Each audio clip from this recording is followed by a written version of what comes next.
comenzar, vamos a orar. Señor, te quiero dar gracias. Gracias porque es tan hermoso poder adorarte y al cantarte, Señor, recordamos mucho de lo que tú has obrado en nosotros y, Señor, cantamos verdades de lo que dice tu palabra.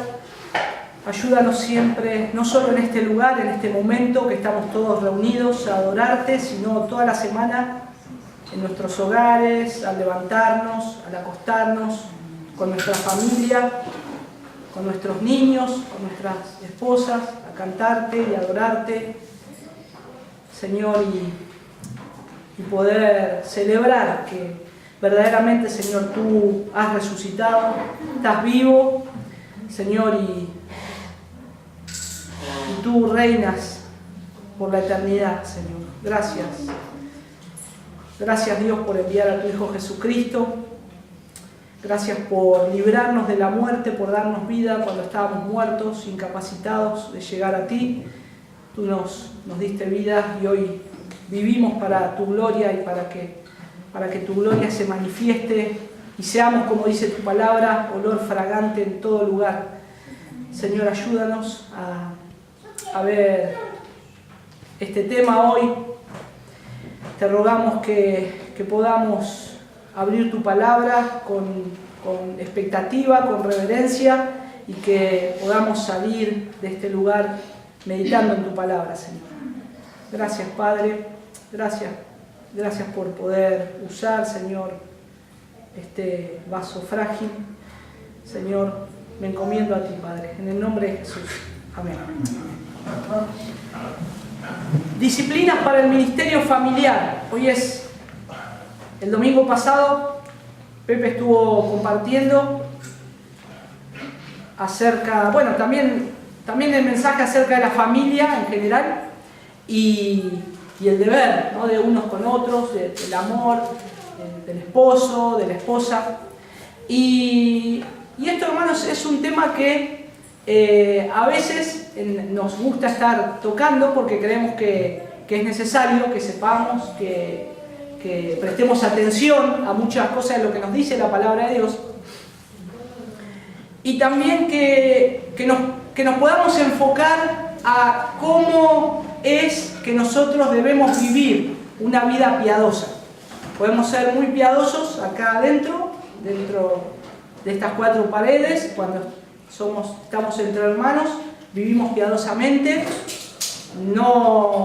y no reflejamos lo que a veces verdaderamente somos, ¿no? Entonces, creo que así como nosotros nos conducimos acá, en este lugar, entre hermanos, en la iglesia del Señor, es como tenemos que ser también en nuestras casas, en nuestros trabajos, en la calle, con familiares, reflejando siempre a Cristo y una actitud piadosa. Y hay que reconocer que no es fácil, porque esto es un trabajo que el Señor está haciendo en nosotros, es un trabajo que va a llevar años, toda la vida, ¿no? Entonces, tenemos que tener paciencia, sabiendo que el Señor está trabajando en nosotros, que Dios va a completar la obra en nosotros, que el Señor va a completar esa obra que comenzó, Él la va a completar, como dice el apóstol Pablo. Y esto también tenemos que saber que tenemos que ser constantes para trabajar en nuestra familia, dentro de nuestra familia, con disciplinas que hoy vamos a ver, sencillas, muy conocidas por cada uno de nosotros. Como tal vez el domingo pasado revisamos algunas cosas, ahí en las hojitas que también les había dado Pepe para completar. Es un repaso de lo que dice la palabra de Dios, de lo que yo tengo que hacer. Pero nosotros sabemos que no podemos ser descuidados en esas cosas. Por eso hay que a veces repetir muchas cosas, ¿no? Y otra vez de vuelta hablando del matrimonio, y otra vez cómo tengo que ser.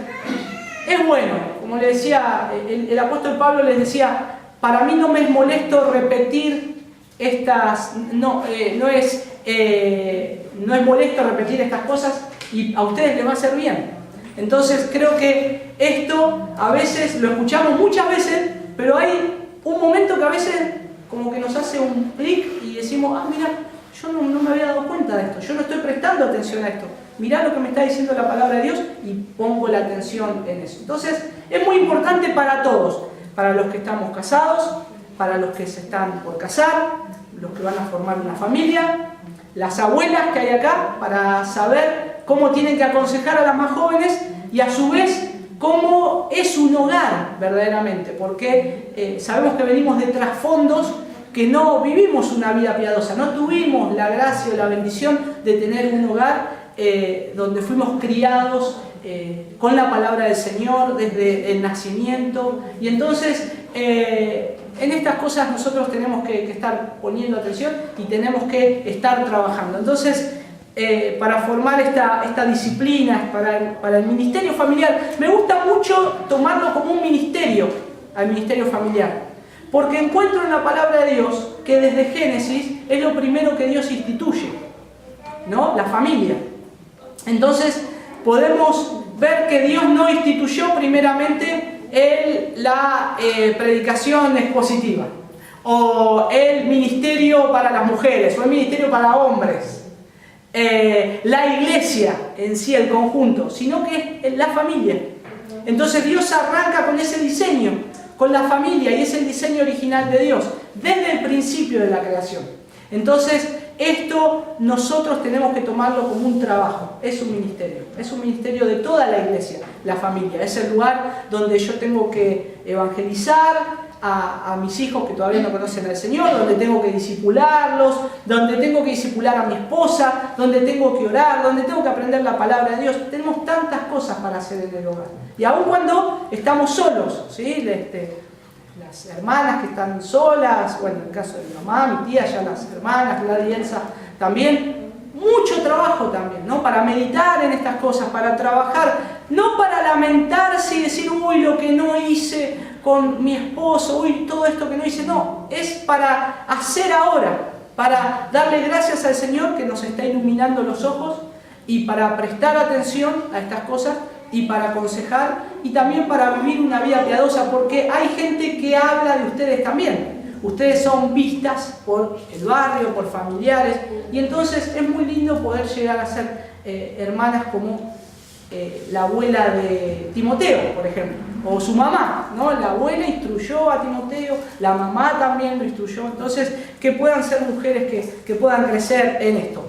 Y hay un pasaje de Filipenses capítulo 4, versículo 8, que quiero arrancar y lo quiero tener como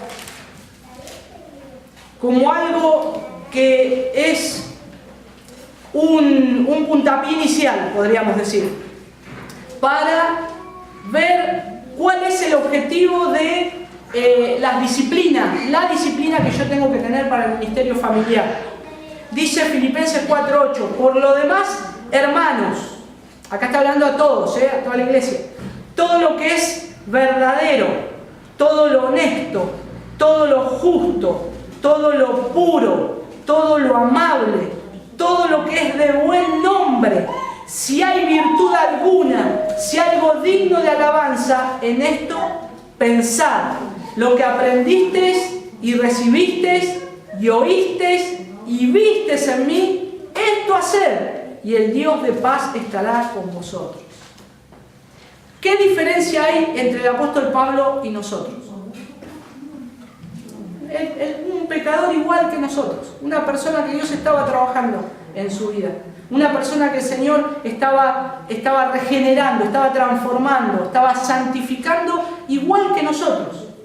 Y a veces pensamos que esto es inalcanzable, que esto yo no podría decir nunca, mira, todo lo que aprendiste, recibiste, viste y vistes en mí, esto hacer.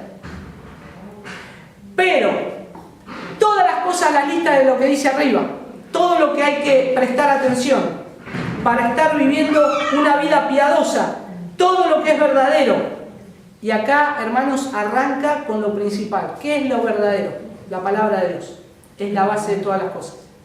La palabra de Dios es el fundamento de todas las cosas. Y es con eso con lo que vamos a empezar. Para que podamos tener una disciplina en el ministerio familiar, la tarea de la familia, yo tengo que reconocer y saber que necesito poner mi fundamento en la palabra de Dios. Ahora, hay tres cosas que vamos a ver. El problema que estamos viviendo, por qué nos hemos alejado de esta verdad, el deber que tenemos en conjunto, como familia, como esposo, como esposa, como hijo, como abuelas, como tías, como hermanos, y cómo influenciamos en la sociedad, cómo llegamos con este mensaje a la sociedad. ¿Por qué es importante hoy la familia? ¿Y qué es la disciplina? Hay que ver, porque hablamos de disciplina y podemos hablar, bueno, disciplina es cuando ejercemos una disciplina sobre nuestros hijos. Desobedeció, lo disciplinamos. ¿Sí? Está bien eso. Pero yo busqué la definición de la palabra disciplina y dice así, una definición del diccionario, es el conjunto de reglas o normas cuyo cumplimiento de manera constante conducen a cierto resultado. Eso es una disciplina. Y es lógico, ¿no? Si yo hago tengo una costumbre de hacer ciertas cosas, yo soy disciplinado en eso, ¿no? Entonces decimos a veces qué aplicado que es, o qué disciplinado en hacer esto. Y entonces nosotros reconocemos que está cumpliendo ciertas reglas o normas de manera constante y por eso obtiene ciertos resultados. Es disciplinado. Entonces decimos, una persona así es disciplinada. O si yo hago esto, en mi hogar, en mi casa, yo soy disciplinado en esta tarea que estamos haciendo. Y está bien, eso es lo que dice la definición. Pero yo tengo que saber que hay un enemigo también, que se llama Satanás. Y él es muy astuto. Y él es un enemigo que siempre ha estado en contra del hogar, de la familia, del matrimonio. Y siempre ha estorbado. Y siempre ha estado trabajando. Y nosotros, por descuidados, a veces, como hijos de Dios, no prestamos atención a estas cosas y a veces tenemos resultados que son malos, ¿no? Porque no prestamos atención a que el Señor una y otra vez nos dice que para que yo tenga un hogar piadoso, tengo que prestar atención en todo lo que es verdadero, lo que es la palabra de Dios. Tengo que pensar en eso, siempre. Entonces, si yo pienso que tengo que tener la palabra de Dios en mi hogar siempre, si yo pienso que siempre la palabra de Dios tiene que ser predicada en mi hogar y prestar atención a todo lo que Dios me dice que tengo que hacer como padre, como esposa, como hijo, entonces yo voy a tener una resistencia contra los ataques del enemigo. Y a veces pensamos, ¿por qué el Señor no saca a Satanás de todo esto y nos deja vivir una vida libre? Hermanos, si Satanás no estaría tal vez molestándonos, seríamos los más orgullosos en esta tierra. Creeríamos que todo nos va bien, que somos unos genios, que todo nos sale bien. Por eso nosotros sabemos que necesitamos siempre de la gracia de Dios, siempre. Siempre necesitamos de Cristo. Entonces, yo siempre estoy dependiendo de Él y necesito su fuerza para mi vida, para trabajar en mi matrimonio y en mi familia.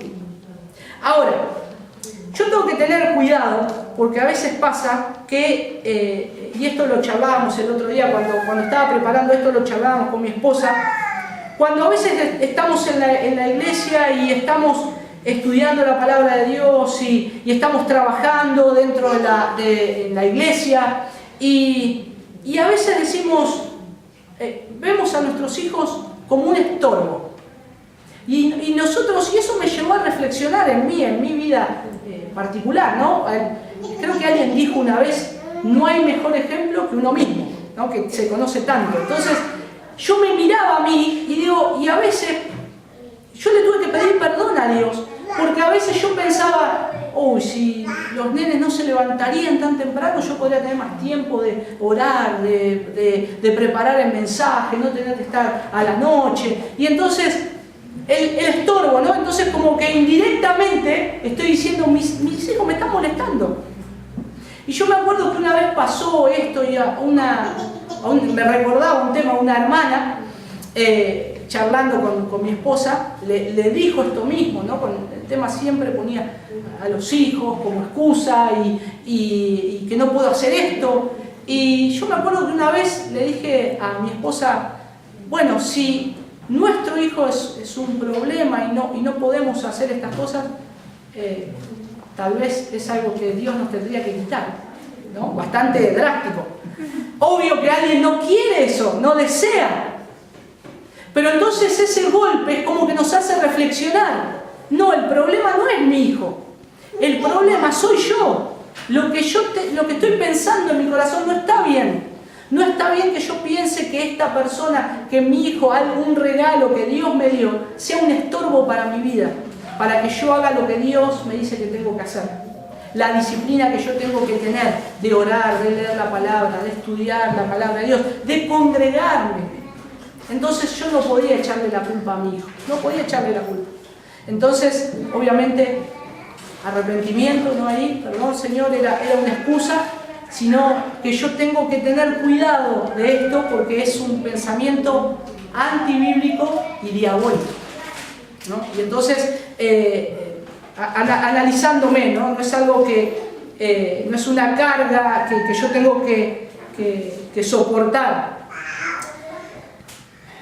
Y a veces pasa también que en esto cuando vemos que vienen los chicos y en los matrimonios hay muchos hijos y la tarea entre el esposo y la mujer a veces se complica en la crianza y acá adentro a veces vemos que hay muchos chicos y se complica no tenerlos, pero hermanos, yo no tengo que tener un pensamiento que ellos son una molestia acá en este lugar. Ellos están igual que yo para escuchar la palabra de Dios, para que escuchen el Evangelio y para que sean salvos. Y yo los tengo que ayudar a eso. Y yo tengo que ser paciente y comprensivo, como fue Cristo conmigo. Entonces, es una tarea que tenemos que hacer en conjunto. No solamente el esposo, la esposa, sino también la iglesia. Todos juntos. Estamos ahí orando, apoyando, alentándonos. Entonces, esto es algo que tenemos que tener en cuenta porque esto es un problema a veces ese pensamiento. Es un pensamiento que es malo. Entonces, si yo tengo ese pensamiento, voy a ver a mis hijos como un estorbo y que me están estorbando para que yo no conozca más a Dios. Y eso, Dios no lo dice en su palabra. Dios dice que herencia de Jehová son los hijos habidos en la juventud. Entonces yo tengo que ir viendo cada una de estas cosas y poniendo las cosas en su lugar. Si Dios me ha dado hijos, me los dio para su gloria, para que yo los pueda hablar de Cristo, para que yo los pueda discipular y guiarlo a Él. Por lo tanto, es una tarea que tengo que hacer dentro del ministerio familiar. Y esto es una disciplina. Y esto lleva, como dijimos al principio, tiempo. Entonces tengo que poner esto, cada cosa en su perspectiva. Y es una afirmación también bastante egoísta, ¿no? Pensar. Yo lamentablemente he escuchado, una vez alguien me dijo, no queremos tener hijos con mi esposa para servir más, para poder servir al Señor. Y no es del Señor, no es de Dios, es muy egoísta. Es muy egoísta. A veces el Señor, por su gracia, por su amor también, a veces el Señor no concede hijos a hermanos. Y están toda una vida y que no tienen hijos porque no pueden tener hijos. Y sirven al Señor, pero ellos anhelarían tanto tener hijos. Entonces siempre es un anhelo poder tener hijos, siempre es un anhelo poder estar siendo parte de esa bendición que Dios nos da, ese regalo que Dios nos da. Es un regalo tener a nuestros hijos. Y por eso tenemos toda la responsabilidad y tenemos que ver que hoy, para la sociedad, los hijos son un problema. Para la sociedad. No saben qué hacer. Con los niños no saben qué hacer, con los adolescentes no saben qué hacer, con los jóvenes no saben qué hacer. Entonces, ¿qué es el mensaje? Son un problema. Entonces yo tengo que tener cuidado, porque eso para mí me puede representar que yo esté poniendo en una mala perspectiva lo que yo hago en la iglesia y estoy trayendo un pensamiento del mundo. Mi hijo, mis hijos es un problema.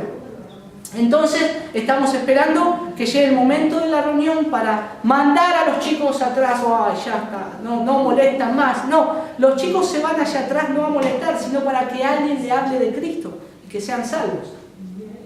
Pero siempre nosotros tenemos que estar trabajando y siempre tenemos que estar amándolos sobre todas las cosas. Ahora, ¿qué concepto tengo yo de la familia entonces? ¿Y qué confusión hay donde yo planteo estos pensamientos? ¿Cómo es que se anidan en los corazones cristianos tales actitudes, ¿no? Despreciables, egoístas, de estas cosas? Y una de las cosas que recién dije es lo que la cultura también exalta, lo que la educación también enseña, lo que el dinero va mandando, va marcando el camino. Entonces, se aplaude más a alguien que diseña un edificio, pero no se aplaude a aquel que cuida de la arquitectura del corazón de un niño. Entonces, fíjense que siempre es lo que se ve, siempre es lo que soy o lo que lograste ser. Pero no el trabajo de un padre que decide quedarse más horas en la casa para estar con sus hijos, cuidándolos, amándolos, con su esposa, charlando, orando, cuidándola, escuchándola. Y eso para la sociedad no importa, sino que importa lo exterior. Y es lo que este mundo nos presiona. Entonces, tenemos que prestar atención a estas cosas y tenemos que tener cuidado de esto. Un título también, querés ser alguien en la vida. ¿Escucharon eso? Tenés que estudiar para ser alguien en la vida. ¿Es que un niño ya no es alguien en la vida? Ya no es alguien que Dios creó, ya no es alguien que tiene que conocer a Cristo, es una persona, es alguien, ya es alguien. No algo, no lo hace un título algo, pero es lo que la sociedad dice. Y es lo que nosotros tenemos que prestar atención también. Después otra meta egoísta que tenemos a veces como padres, lograr mis metas personales antes de tener hijos. Y esto pasa dentro de las iglesias también, ¿no? Antes de tener hijos primero quiero hacer todo esto antes de tener hijos. Y siempre se extiende y siempre quieren más. Está bien que haya un tiempo donde el matrimonio se conozca, donde puedan aprovechar ese momento precioso el uno del otro, pero nosotros también tenemos que ver y reconocer que los hijos son del Señor, que Él nos da hijos para su gloria, Pero a veces cuando están esas metas egoístas, quiero una carrera, quiero hacer esto, entonces no es una buena motivación, Y es un problema que también hoy en la sociedad nos está bombardeando, lograr mis metas personales antes de tener hijos. Después, porque vienen los periodos de embarazo, los problemas con los chicos, y ahí es donde después, cuando suceden estas cosas dentro de los matrimonios a veces cristianos, lamentablemente comienza a haber una fisura en las relaciones, un descuido mutuo de la pareja, y se rompe una relación, se rompen hogares, porque no han prestado atención a lo que el mundo les está diciendo y a lo que Dios dice, que es bueno, que es agradable para su gloria. Jeremías capítulo 2, versículo 13. Deuteronomio capítulo 6, del 4 al 9 es la base de esto. Hermanos, que si por ahí se anotan y si lo quieren anotar ahí, en Deuteronomio 6, del 4 al 9, es la enseñanza en la casa de la familia, es la base de la familia.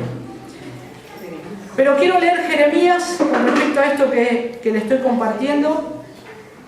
Jeremías capítulo 2, versículo 13. Cuando vienen todos estos pensamientos, o cuando yo estoy formado con estos pensamientos del mundo, dice la palabra de Dios: porque dos males ha hecho mi pueblo, me dejaron a mí fuente de agua viva y cavaron para sí cisternas rotas que no retienen agua. El pueblo de Dios acá, Jeremías viene con palabras para que el pueblo de Dios se reconcilie con Dios. Era el pueblo de Dios, lo habían dejado a Él. Se habían ido tras dioses, tras otros ídolos ajenos. Pero ¿cuál es el problema principal? Se alejaron de la palabra de Dios, dejaron la palabra de Dios. Entonces cuando yo dejo la verdad, cuando dejo la palabra de Dios, entonces ahí empieza a haber problemas en mi familia. Ahí yo empiezo a traer pensamientos externos que no son de la palabra de Dios, que no provienen de la palabra de Dios. Entonces yo ahí comienzo a estar manejándome de acuerdo a los estándares del mundo, conformándome a lo que dice el mundo y no a lo que dice Dios. Pero fíjense que dejar la palabra de Dios es un mal. Traemos un mal cuando dejamos la palabra de Dios. Traemos un mal cuando nos alejamos de la palabra de Dios en mi vida, en mi corazón y en mi hogar. Por eso siempre en nuestro hogar tiene que estar la palabra de Dios. Siempre tiene que estar en nuestra boca, en nuestra oración. Siempre tiene que ser hablada la palabra de Dios. Ahí les decía yo en Deuteronomio capítulo 6, versículo 4. El versículo 5 dice: y amarás a Jehová tu Dios de todo tu corazón y de toda tu alma y con todas tus fuerzas. Y estas palabras que yo te mando hoy estarán primero sobre ¿qué? Sobre tu corazón. Y las repetirás a tus hijos y hablarás de ellas estando en tu casa y andando por el camino y al acostarte y cuando te levantes, y las atarás como una señal en tu mano y estarán como frontales entre tus ojos y las escribirás en los postes de tu casa y en tus puertas. Fíjense, en todos lados la palabra de Dios. Hoy los judíos tienen un montón de tradiciones. Antes también la tenían. Hay una película que una vez conseguí, se llama El violinista en el tejado. Una película que es muy buena para ver. Me río porque dura como 3 horas y media la película. Es una de esas películas viejas, musicales, pero hablan de una familia judía.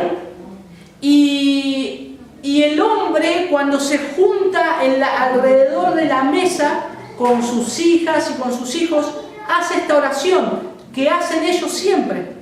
Y él la canta, esta misma oración. Pero ¿qué es lo que dicen que tenían ellos?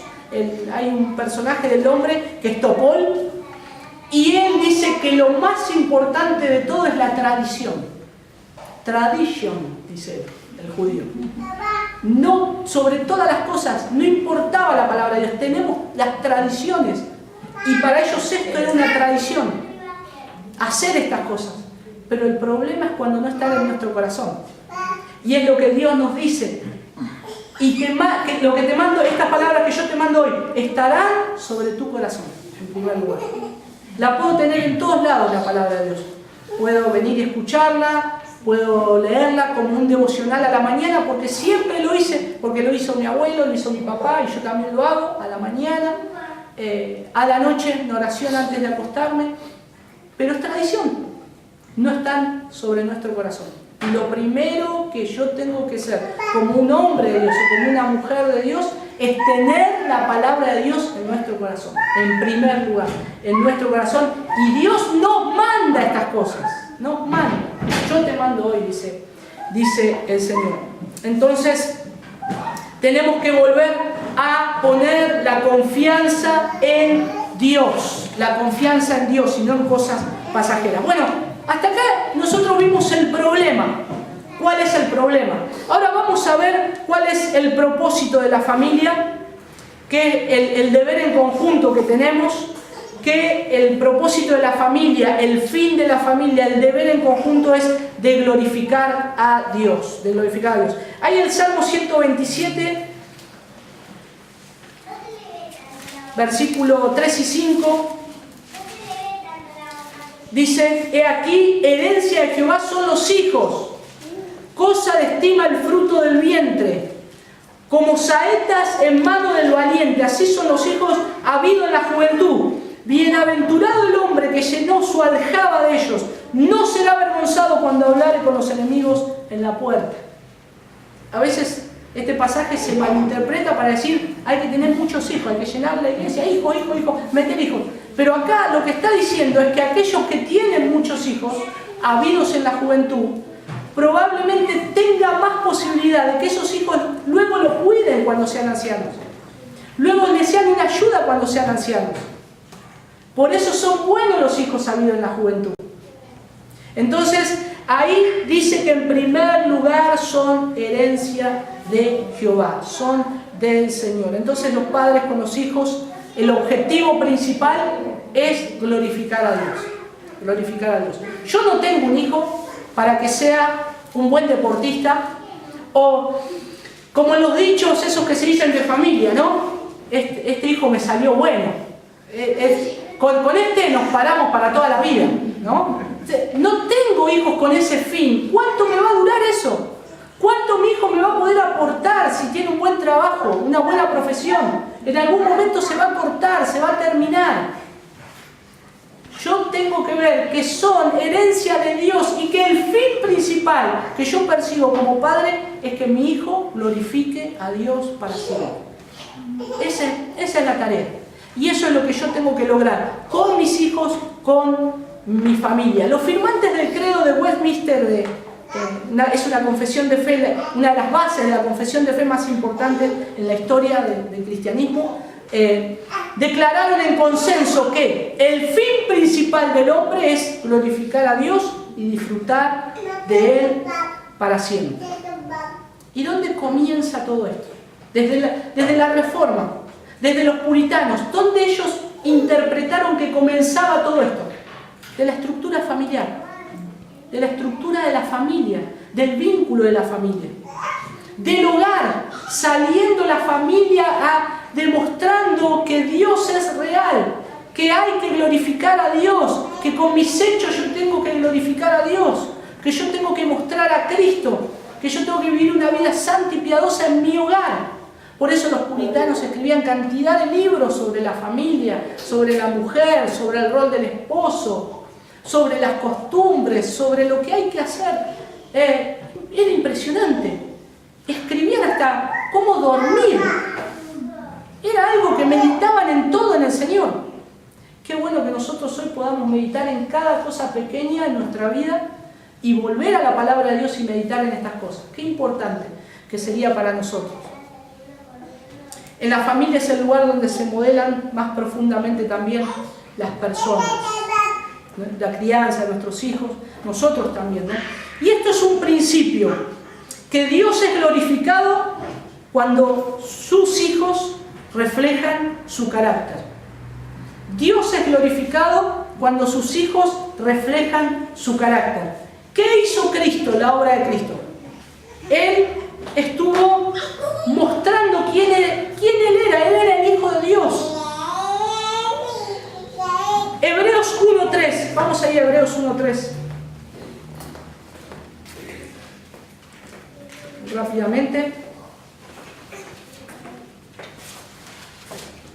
Dice, el cual siendo el resplandor de su gloria y la imagen misma de su sustancia, y quien sustenta todas las cosas con la palabra de su poder, habiendo efectuado la purificación de nuestros pecados por medio de sí mismo, se sentó a la diestra de la majestad en las alturas.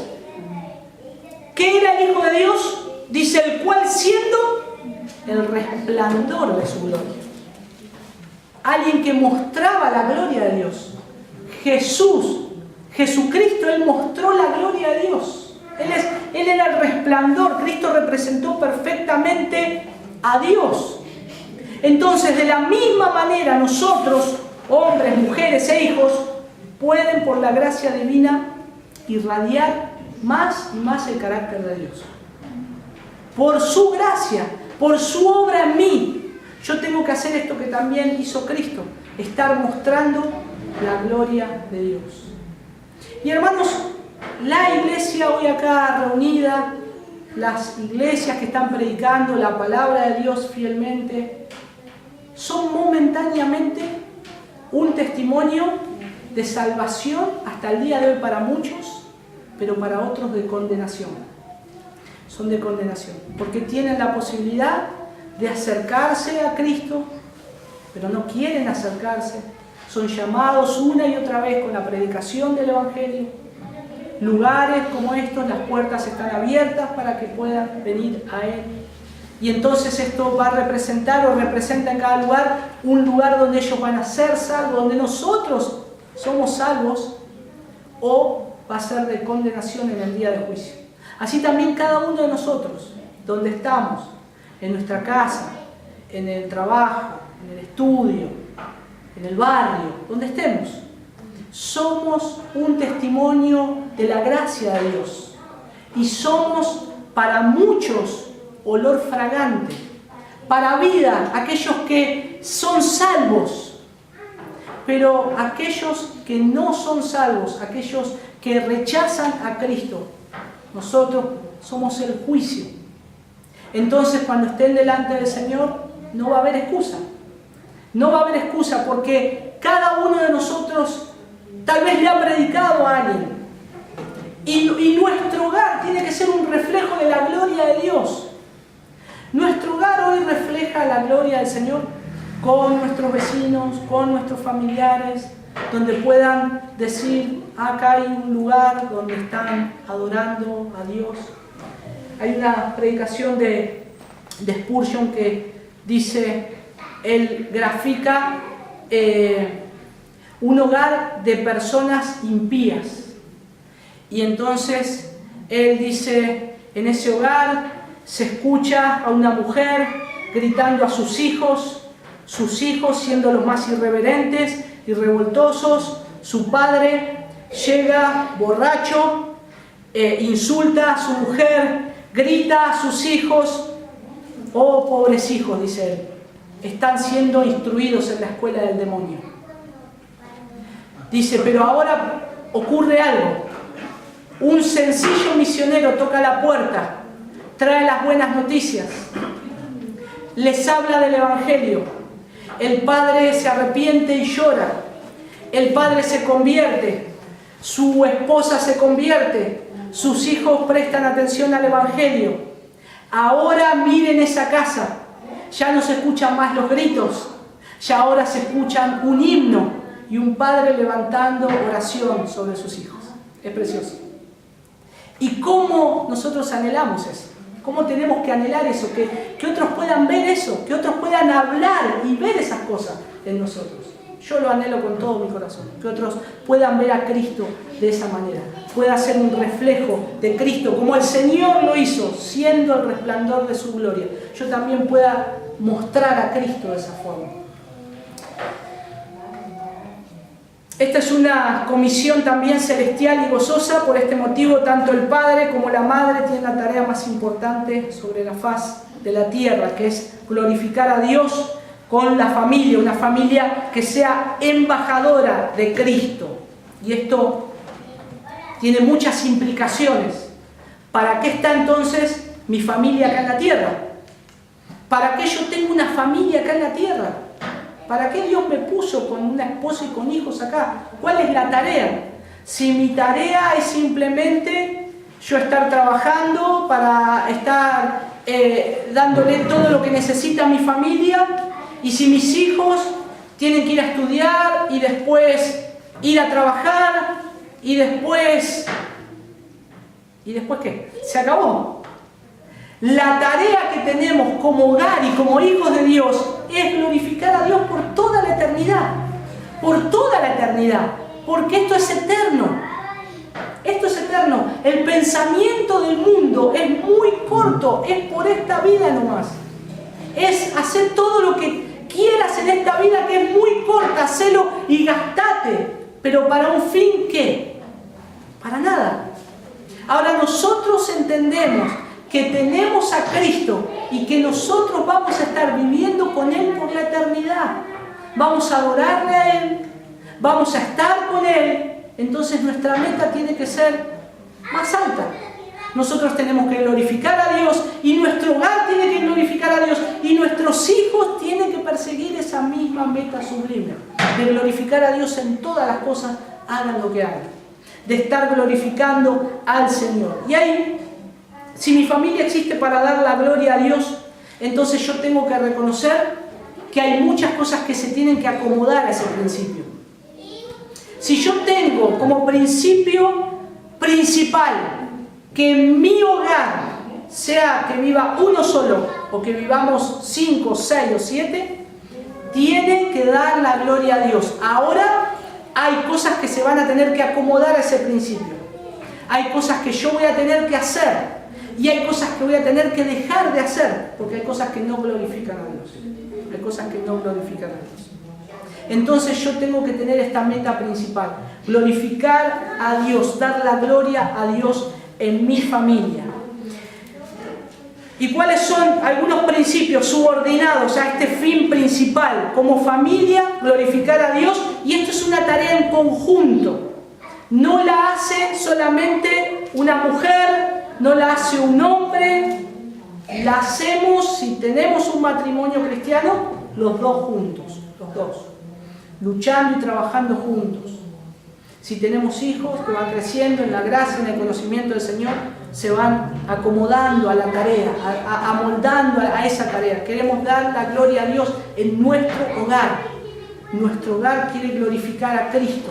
Entonces nuestros hijos van creciendo por eso. Tienen que ir creciendo. En primer lugar, el Señor nos tiene que dar sabiduría. Sabiduría o conocimiento o comprensión. Ahí en Primera de Reyes capítulo 5 versículo 12.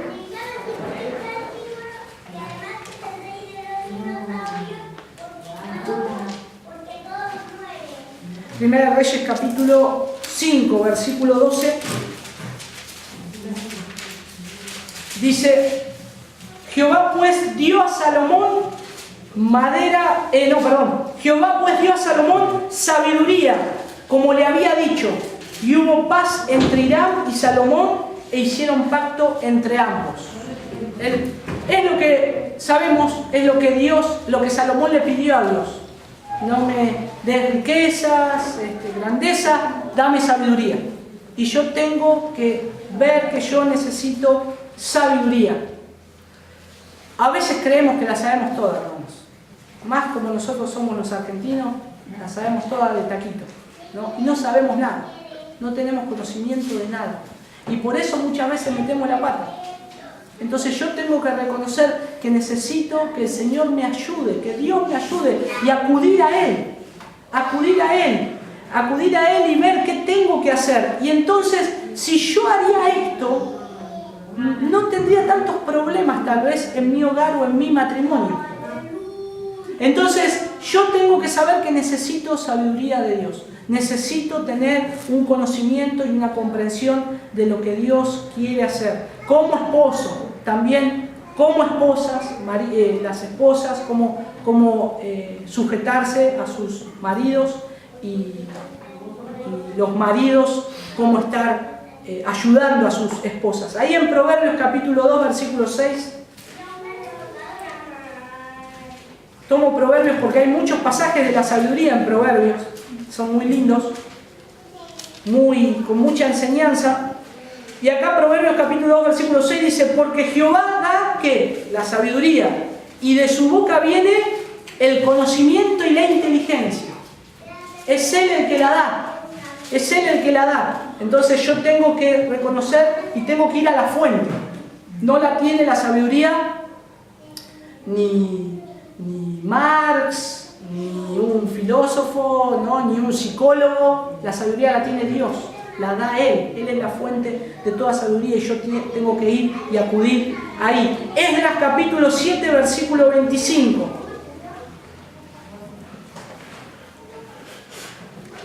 Esdras capítulo 7, versículo 25. Dice: y tú, Esdras, conforme a la sabiduría que tienes de tu Dios, pon jueces y gobernantes que gobiernen a todo el pueblo que está al otro lado del río, a todos los que conocen las leyes de tu Dios, que al que no las conoces le enseñarás. Todo esto era un mandato, lo que Dios estaba hablando y estaba trabajando en el pueblo. Entonces necesitaba hacer esto y necesitaba a alguien que esté enseñando. Entonces ahí Esdras necesita acudir a Dios. Pero la sabiduría, ¿de quién él la tenía? De Dios. La sabiduría la tenía de Dios. Y es importante, podemos hablar de otros pasajes también Creo que por ahí esto nos hace meditar bastante, pero una de las cosas que yo tengo que tener en mi hogar, en mi familia, para cumplir disciplinas piadosas es tener sabiduría, principalmente como cabeza de hogar, como hombre, pero después también mujeres, hijos, tienen que tener sabiduría. En segundo lugar, humildad. Proverbios capítulo 13, versículo 10. La humildad. También, otro problema. 13:10 de Proverbios dice: ciertamente la soberbia concebirá contienda, mas con los avisados está la sabiduría. Y hermanos, esto es un problema a veces, dentro del hogar, dentro de los hogares. Que no haya una actitud de humildad, orgullo. Entonces, la humildad y el orgullo nunca se van a llevar bien, son contrarios. Entonces yo tengo que deponer esa actitud, tengo que tener humildad. Y la humildad lo que promueve es el contentamiento. La compañía de las personas humildes son agradables. ¿A cuánto le gusta estar con alguien que es orgulloso? ¿Cuánto le gusta estar con alguien que nunca necesita nada, no necesita ayuda, no se sabe todo, siempre no, todo está mal, lo que vos pensás, yo tengo la posta? No, son a veces desagradables esas personas. Uno no quiere estar, ni tenerlas de amiga.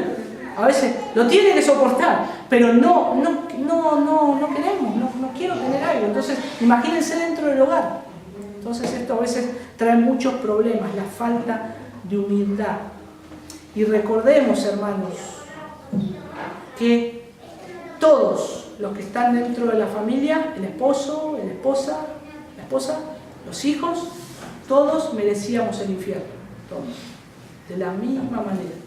Entonces, soportémonos, trabajemos, depongamos las armas y trabajemos en la humildad, trabajemos en un carácter que sea más humilde y que podamos escucharnos y que podamos amarnos y que podamos orar unos por otros. Entonces, esto también nos va a ayudar a tener un hogar piadoso, la humildad.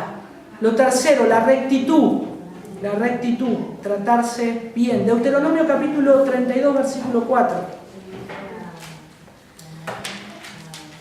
Esto es tratarse bien.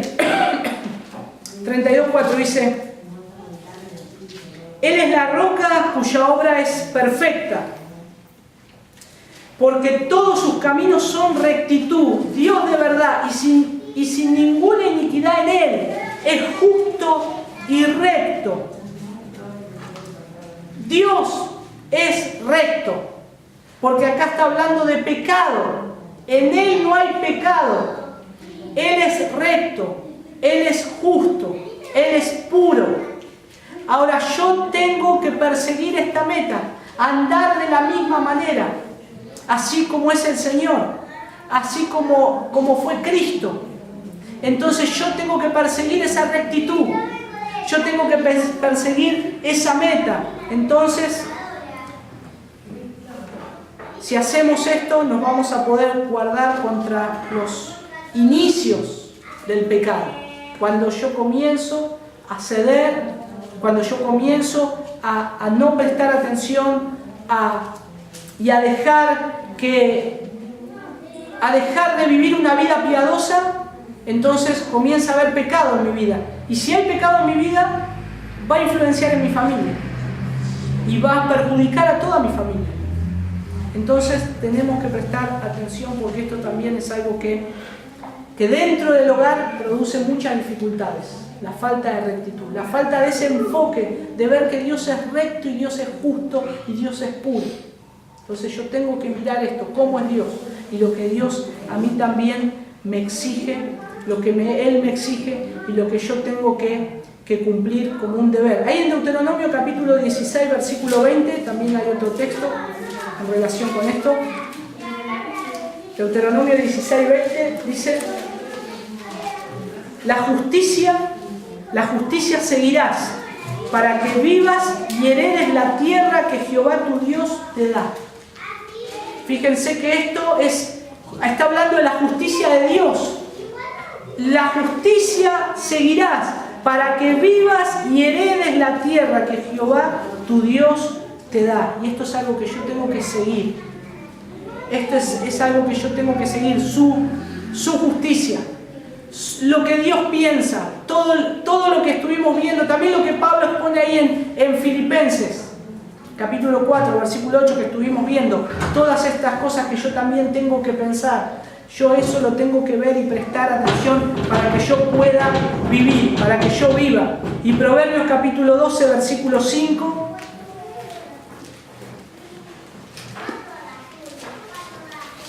Proverbios 12:5. Los pensamientos de los justos son rectitud, mas los consejos de los impíos engaño.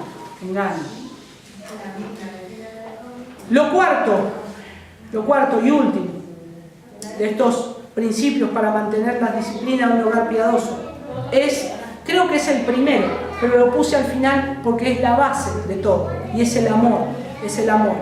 Y Colosenses capítulo 3, versículo 19, dice: maridos, amad a vuestras mujeres y no seáis ásperos con ellas. Y Tito capítulo 2, versículo 4, dice que enseñen a las mujeres jóvenes a amar a sus maridos y a sus hijos. Entonces el amor es algo que se construye dentro del matrimonio y que se tiene que hacer en conjunto, el uno con el otro. Es algo que es una actitud, es una disciplina que yo tengo que estar cultivando cada día, cada momento. El amor sobre todas las cosas. Y el amor no es simplemente una rosa, una cartita, una comida, tal vez es un gesto, un agradecimiento. El amor es que mi esposa, mis hijos estén en mis pensamientos, en mi corazón, y yo llevarlos delante de Dios y orar por ellos y tener todos pensamientos de bien hacia ellos. Y lo que yo quiero es que el amor llene no solamente mi vida, sino todo mi hogar. El amor es la gran razón y el consuelo dentro del hogar cristiano y del matrimonio también, como el afecto. El cuidado auténtico también, eso es parte del amor, ser afectuoso, ser cuidado auténtico, que sea constantemente trabajando en esto. Y también entrañable y de corazón puro, como dice 1 Pedro 1:22. Vamos a buscarlo ahí. Habiendo purificado vuestras almas por la obediencia a la verdad, mediante el Espíritu, para el amor fraternal, no fingido, amaos unos a otros entrañablemente de corazón puro. Esta palabra entrañablemente es una palabra que implica que es muy profunda. Muy profunda. Es un amor que sale muy profundamente, es muy afectuoso. No es algo corriente, no es algo común, es algo muy afectuoso. Entonces, también dándose el uno por el otro. Y una de las cosas que tenemos que hacer como un deber, y esto es algo que yo tengo que tener en cuenta, que tiene que estar cubriendo todo mi hogar, es la oración, por todas estas cosas. Es como que la oración encierra todos estos principios en un paquete y los mantiene. Y los lleva delante de Dios. Y orar constantemente para que no falte ninguna de estas cosas. Orar, que Dios me dé sabiduría, que Dios me dé humildad, que yo pueda aprender a no ser orgulloso, que pueda vivir rectamente, que mis hijos puedan ver un ejemplo en mí, que puedan decir todo lo que vi de mi papá, todo lo que oí, todo lo que me demostró ser un hombre de Dios, que puedan hablar de esa forma. No solo mis hijos, mi esposa, mis vecinos. ¿Pueden nuestros hijos, pueden nuestros vecinos o pueden nuestros familiares hablar de esta forma de nosotros hoy? Y eso es una pregunta que nos tendríamos que hacer. ¿Pueden hablar hoy de mí de esa forma? ¿Pueden estar diciendo esto hoy, que yo soy una persona con todos los defectos, ¿no? Pero que el Señor está trabajando y que pueden estar hablando esto de mí? Estoy reflejando a Cristo. Y ahí en 1 Pedro también, capítulo 3, versículo 7. Dice: vosotros maridos igualmente vivid con ellas sabiamente, dando honor a la mujer como a vaso más frágil y como a coherederas de la gracia de la vida, para que vuestras oraciones no tengan estorbo. Por eso yo tengo que estar orando, pero yo también tengo que cumplir muchas implicaciones que Dios me dice, lo que yo tengo que hacer, lo que me dice. No puedo estar desatento a todo lo que Dios me dice. Y a veces quiero ser desatento y descuidado con todo lo que tengo que hacer y quiero orar y que Dios me responda. No puedo vivir de esa forma. Dios me dice que yo tengo que vivir piadosamente. Dios me dice que tengo que cumplir muchas cosas como esposo. En Génesis 25, 21, oró Isaac a Jehová por su mujer. Dice, ahí, oró Isaac por su mujer. No, y esto también parte del amor, es no hablar mal del cónyuge, no hablar mal el uno del otro. Ahí en 1 Corintios 7, 16 dice: porque ¿qué sabes tú, oh mujer, si quizás harás salvo a tu marido? ¿O qué sabes tú, oh marido, si quizás harás salva a tu mujer? No puedo estar, por más que mi esposa no sea creyente y yo vengo acá y hablo con los hermanos, yo no puedo estar hablando mal de mi esposa. Yo tengo que orar por ella y yo deseo que sea salva. Así lo mismo la esposa con el esposo. Entonces nosotros tenemos que tener este cuidado. Siempre que viene una hermana o un hermano y no tiene su esposa o esposo inconverso, siempre tenemos que promover a que lo ame como Cristo me amó a mí. Como Cristo te amó a vos, vos tenés que amar a tu esposo y orar por él, para que se convierta. Y respetarlo y honrarlo y demostrarle que verdaderamente el Señor está haciendo algo en tu vida. Demostrarle el amor que Cristo te tuvo a vos, demostrárselo. Y confiar en el Señor, confiar en el Señor. El esposo también tiene que inquirir sobre el estado espiritual y mejorarlo. En el hogar, mirar a la esposa, mirar a los hijos, inquirir en esto y mejorarlo. Hay una frase de Crisóstomo que dice: vayan los dos a la iglesia y luego dialoguen juntos sobre el sermón. Es algo sencillo. Pero qué bueno es eso, que puede ir el matrimonio juntos a la iglesia y después dialogar sobre lo que se estuvo exponiendo, qué es lo que se estuvo hablando. Es algo precioso. Bueno, después hay otro texto ahí en 1 Corintios 7, 33 y 34, dice: pero el casado tiene cuidado de las cosas del mundo, de cómo agradar a su mujer. Y el versículo 34 dice: hay asimismo diferencia entre la casada y la doncella. La doncella tiene cuidado de las cosas del Señor para ser santas, así en cuerpo como en espíritu. Pero la casada tiene cuidado de las cosas del mundo, de cómo agradar a su marido. Y esto tiene relación con el pasaje que estuvimos leyendo de 1 Corintios 7, 16. De cómo estar cuidándose el uno al otro. Para finalizar, hermanos, ¿cómo influenciamos entonces con la familia en la sociedad?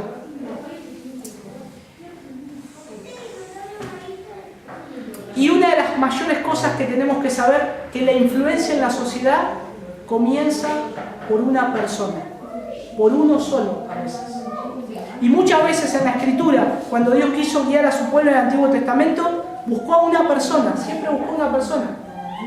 Quiso el Señor hacerlo así, ahí en Isaías capítulo 50, Isaías 59, Isaías 63, Jeremías 5.1, Ezequiel 22.30, siempre Dios hablándole a alguien específico para comunicarle algo al pueblo, para cambiar una sociedad.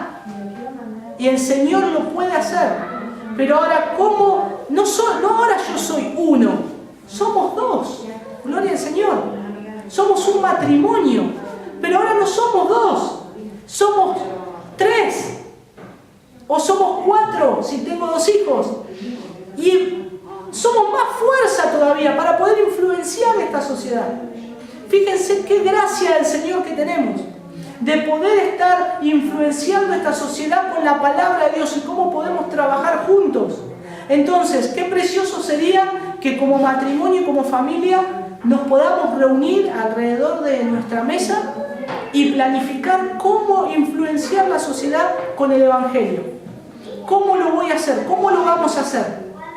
¿Cómo puedo ayudar a mis familiares para que conozcan a Cristo? ¿Cómo lo hago? Invitemos a alguien a nuestra casa para que puedan ver cómo yo trato a mi esposa, cómo mi esposa me trata a mí, cómo mis hijos se comportan, aún en todo el medio del lío y de lo que hacen porque son chicos, cómo los soporto, cómo también a veces los tengo que disciplinar, pero cómo los abrazo y los amo. Y hermanos, es una forma de hablarle al mundo de cómo Cristo nos trata, de cómo Dios es, cómo es su carácter, cómo es su amor. Entonces, como familia, tenemos una gran responsabilidad, pero una gran oportunidad de comunicar al mundo lo que Dios quiere hacer, de comunicar al mundo cómo es el Señor. Entonces, no es un desperdicio de potencial como piensa el mundo. El mundo hoy piensa que la familia, hoy ya la familia no tiene que estar ni unida, ni casada, ni nada. No tiene que estar, como dice la canción, ¿no? Yo no estoy ni comprometido, ni casado, ni nada. Entonces, no quieren estar de esa forma. Hoy ya el vínculo de disolución matrimonial ya está en vigencia, ya hay un contrato de convivencia, ya se han roto un montón de cosas. Y es muy lamentable para nuestra sociedad. ¿Por qué no comenzar a ser parte de la transformación de nuestra sociedad desde nuestro campo de batalla, desde nuestro hogar? ¿Por qué no luchar con las armas que Dios nos ha dado? Y no quejarnos porque el gobierno hace lo que hace toda persona pecadora y de este mundo. Leyes que no glorifican a Dios. Pero yo sé quién es mi Redentor, yo sé quién es Dios. Yo sé lo que Él cree y lo que Él piensa para este mundo y lo que Él va a juzgar al mundo con sus leyes, que son las que valen. Las de este mundo se caen y perecen, las de Él permanecen para siempre. Entonces, desde mi campo de batalla yo tengo que estar juntándome con mi familia, con mi esposa y desde mi hogar reflejar a Cristo a otros, reflejar a Cristo a toda la sociedad. Y vale la pena, hermanos, vale la pena gastarnos para esto. Vale la pena invertir en nuestra familia el tiempo que sea, con nuestras esposas, con nuestros hijos. Horas de sueño, dinero, postergar cosas, a veces decir, bueno, uy, tengo que hacer horas extras para pagar la cuota de no sé qué. Bueno, pagar la cuota de no sé qué, pero después no te metas en cuotas, no hagas horas extras. Esas horas extras, ocupalas, dásela a otro, ocupalas en tu casa. Ocupar en pasar más tiempo con tus hijos. Hermanos, la vida se nos va, los hijos ya crecen y vuelan. Y el tiempo se nos como arena entre las manos. ¿Y qué hicimos? ¿Qué le sembramos? Y después las consecuencias. Entonces, quiero terminar con una frase de Jean Elliott, el mártir misionero a los indios Aucas. Dijo, no es tonto aquel que da lo que no puede retener con tal de ganar lo que no puede perder. No es tonto aquel que da lo que no puede retener con tal de ganar lo que no puede perder. Y él fue asesinado por aquellos que él fue a evangelizar. Luego la tarea de su esposa fue ingresar a ese lugar y conocer al que lo había matado a su esposo y ese hombre poder convertirse a Cristo. Pero qué misión, ¿no? Y entonces, hermanos, tenemos que ver que tenemos que arrepentirnos de nuestras actitudes mundanas que hemos dejado entrar a nuestro hogar, que tenemos que cambiar, recuperar también un sentido de una cristiana alegría en el núcleo familiar por medio de la palabra de Dios y regresar al enfoque bíblico con oración de arrepentimiento y oración de gratitud al Señor siempre, todos los días, en mi hogar, para poder vivir una vida piadosa y para poder demostrar que nosotros, desde nuestra familia, podemos estar predicando a Cristo, verdaderamente, podemos estar. Es un ministerio, es un ministerio. La iglesia, nos juntamos acá, escuchamos la palabra, cantamos, pero no solo en la iglesia acá se predica el Evangelio, en nuestro hogar es también un lugar de luz, es una trompeta que puede salir el Evangelio, que sale el Evangelio de Cristo, que sale lo que hacemos. Pero ahora tenemos que ver, ¿sale el Evangelio de Cristo de mi hogar? ¿O está saliendo de mi hogar mundanalidad? Y entonces estoy mostrando a un Cristo que no es, a un Dios que verdaderamente no es. Entonces tenemos que arrepentirnos y estar buscando al Señor en oración para que otros puedan creer y convertirse. Vamos a orar. Señor, te queremos dar gracias por este tiempo y gracias, Señor, porque entendemos que tu palabra nos lleva desde el principio a que veamos la familia como el ministerio principal que tú has creado para poder mostrar tu gloria a todo el mundo, Señor. Has creado a un hombre, a una mujer, para que sean fecundos, para que se multipliquen, Señor, y para que también las generaciones, a través de todos los tiempos, puedan mostrar a aquel que vive y reina por los siglos, que es Cristo, que es el Señor. Y hoy nosotros estamos acá, Señor, y acá hay familias, acá hay hogares, Señor, representados, y acá hay hogares en los cuales, Señor, cada uno ahora se irá a su hogar y a su barrio y a su lugar de origen.